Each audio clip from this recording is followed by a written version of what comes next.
सो जय जगन्नाथ मैंने केमती अच्छे आपण मैंने मुझे आशु स्वागत करुच्ची आपण चैनल मिस्टर पंडा को। तो बर्तमान आम आसी पोल देखिए आपने जानीपे बहुत लोग न जानी पारे भी मुझे जन दूसरी। तो आम आज पहुँच जाइए बाबा धवलेश्वर पाखे। तो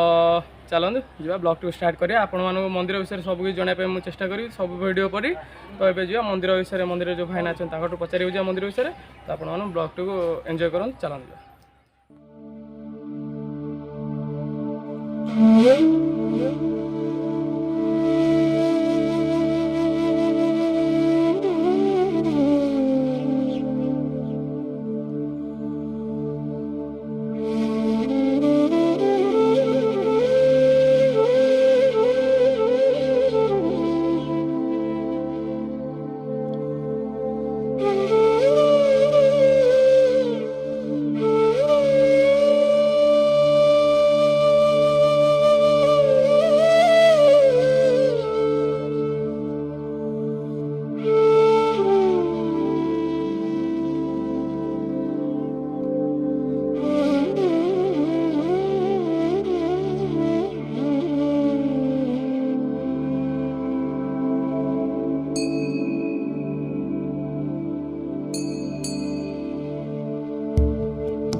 बर्तमान आमर जड़े मंदिर भाईना अच्छा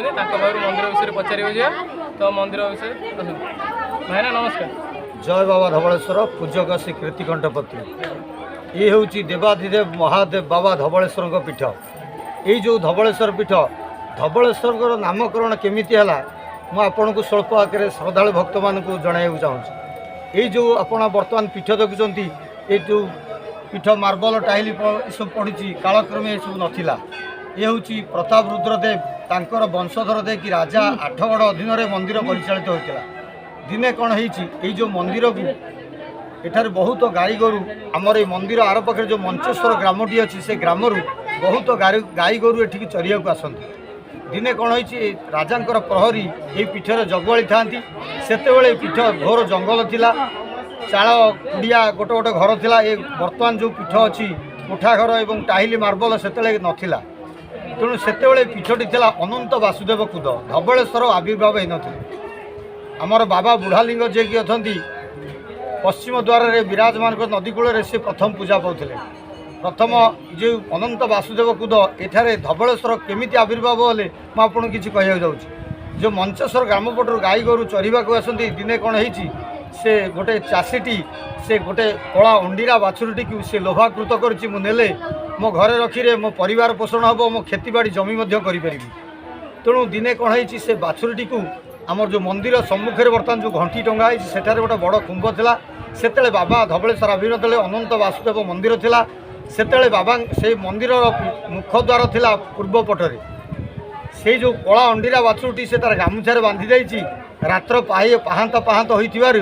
से प्रभु को निष्ठा आकार डाकी से प्रभु मत रक्षा कर मु तो लोभाकृत हो बाछुरीटी बांधि देछि राजांकर जगुआली मत धरिले निश्चित दंड देवे तेणु मत रक्षा कर ये सब प्रभुंकर लीला रात्र पाहांत होबरे कालक्रमे से कला अंडीरा बाछुरीटी आपे आपे धड़ा होईगला समस्ते आश्चर्य होगले सेति बेले बाबा धवलेश्वर पाताल विराजमान कले ऊपर ये होचंती पाताल फुटी धवलेश्वर लिंग समस्ते भावती धवलेश्वर धड़ा लिंग ये किंतु भूल ये तांकर महात्म्य है कला अंडीरा बाछुरी धड़ा होइतिबारु नामकरण कराला धवलेश्वर तेणु ये जो धवलेश्वर पीठ को बहुत भक्त निजर निजर मानसिक रखापी आसी था आम ओडिशा कौन ओडिशा बाहर गाँ गंडारू आसी था जो मानकर पुत्र लाभ पाई बाबा पाखे गुआ बसन निश्चित पुत्र प्राप्ति करती मोकदमार जय करती विद्यार्थी मते विद्या लाभ करते आउ गोटे अच्छी बाबा पाखक जो मैंने छोटू 1 वर्ष 10 वर्ष पर्यंत जो पिलांकर पाटी खोलुनी बाबा पाखे कुला बाउंशाटी जाचिले मो पिलार पाटी खोली दिंतु बाबा धवलेश्वर निश्चिंत आपे आपे बाबा धवलेश्वर पाटी खोली दिंतु कालक्रमे बाबांकर नामकरण आलोकित हो गला। ये राज्य सरकार भारत सरकार द्वारा धवलेश्वर पीठ को कालक्रम प्रथम आमर डंगारे भक्त मान आसुले तापर राज्य सरकार द्वारा झूला सेतु निर्माण करागला। ये झूला सेतु हवा द्वारा कालक्रमे बाबा पीठ को भारत ओडिशा गांगणार बहुत भक्त एठाक आसी एकत्रित होले निजर मानसिक रखा तापर बाबा पीठ को आमर आउ गोटे आमर राज्य सरकार द्वारा कंक्रीट सेतु होची पीठर सौंदर्यकर तेणु यही आगामी दिन मानके से कंक्रीट सेतु निर्माण हेले भक्त मैंने धवलेश्वर पीठ दर्शन करेंगे। तेणु समस्त भक्त अनुरोध जो बाबा धवलेश्वर पीठ को आसुँच बाबा पाखे मानसिक रखु निजर मानसिक निज बाबा तांकर आशा पूरण करेंगे। आउ गोटे कौन जो कलारू धड़ा होकर बड़ पर्व है बड़ ओषा पर्व कार्तिक मासर त्रयोदशी शुक्ल त्रयोदशी तिथि बाबा पीठरे बड़ ओषा पर्व पालित होता है। यही जो कलारू धड़ा होइतिबारु से जो गजमंडा आपण माने घर मानके मध्य गजमंडा करुथिबे ये हूँ भीतर कला ऊपर धड़ा से भीतर कला सदृश है मुगपुर ऊपर चाउल चूनारे जो गढ़ा होइतिबा से है गजमंडा तापर दीटा चूल बसिले से गजमंडा बहुत भक्त मैंने बड़ ओषा दिन आसी रात्रे उजागर रही बाबा पाखे मानसिक गज बसाती एवं भोर भोर से गजटी नहीं निज घर को बाहुड़ी था। तेणु निजे जी भक्त निज श्रद्धारे मनरे रखी प्रभु को चिंता करे प्रभु मोर रक्षा कर मोर मानसिक पूर्ण कर निश्चिंत बाबा धवलेश्वर आशीर्वाद देवे तार मनस्कामना पूर्ण करेंगे। तेणु ये हूँ धवलेश्वर भजन पीठ आहरी पर्वप्रमाण अच्छी महाशिवरात्रि जागर यात्रा मकर संक्रांति और अन्य पर्व पालित हो। तेणु बाबा धवलेश्वर पीठ को जो मैंने आसुँच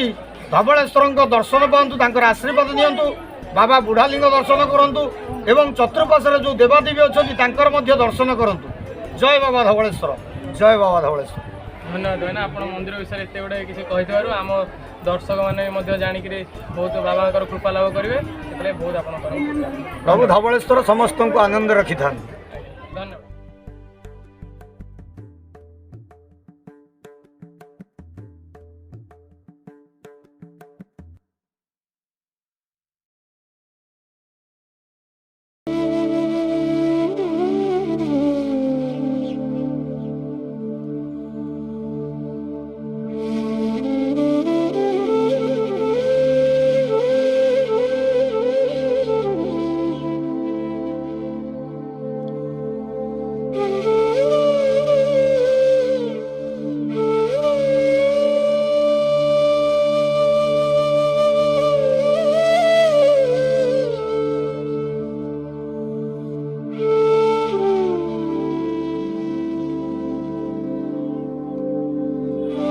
तो सांग मैंने देखिले मंदिर से भाईना जी आम जहाँ मंदिर विषय सब कहले मंदिर बहुत पुराना भी सब मंदिर परी बाबा धवलेश्वर मंदिर भी बहुत पुराना मंदिर से मंदिर जहाँ जमी जमी जो तले गोटे आमर जो अच्छा बुढ़ालिंगेश्वर मंदिर सी प्रथम थे जमी आम भाईना कहते आउ बाबा तो सेमती महिमा टेक अच्छी समस्त श्रद्धालु मैंने भी आसुँच मंदिर भितर सुटिंग अलाउ ना तो मंदिर आम भलक सुटिंग कर पार्लुनि यथा साध्य आम जी आम सक्षम था आम जी सक्षम से आपको जनवाई चेष्टा करी बहुत मो प्रचेषा करी आपरे एमती सब भल भल कंटेंट मुझे प्रोवाइड करने से लगी भिडियोटी जब आपको भल लगे तो भिडियोटी को लाइक करदे चैनल को सब्सक्राइब करने जमारू भूलें आपने मत सपोर्ट कले मुझे एमती बहुत भिडियो आपको देखी मंदिर विषय आप मंदिर केवल मंदिर नुह अन्य विषय भी आपको जनवाई चेष्टा करी तो ये आज आम भिडियोटी एंड करवा तो रखुची जय जगन्नाथ आपण मैंने भल रहतु ठाकुर पारे मोर एति प्रार्थना तो भिडियोटी ये एंड करवा जय जगन्नाथ नमस्कार।